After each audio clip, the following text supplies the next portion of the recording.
Assalamualaikum warahmatullahi wabarakatuh. Perkenalkan, nama saya Vina Farakatunima dengan NIM 12610121021.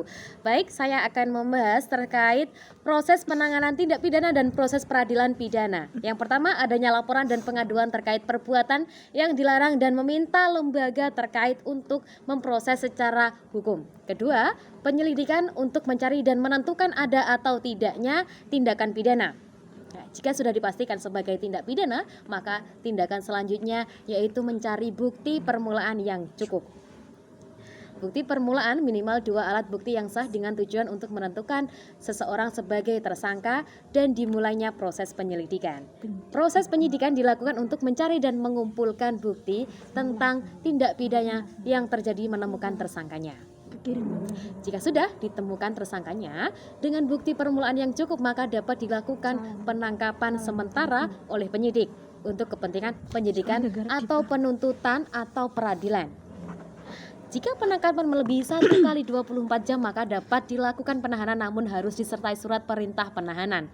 Dalam masa penahanan tersebut, penyidik melakukan penggeledahan, penyitaan, dan pemeriksaan surat untuk kepentingan pembuktian dalam penyidikan.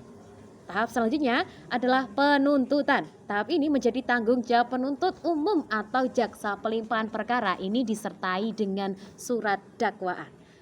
Surat dakwaan dibuat jaksa penuntut umum segera setelah menerima hasil penyidikan yang telah dinyatakan lengkap dan memenuhi syarat untuk dilakukan penuntutan.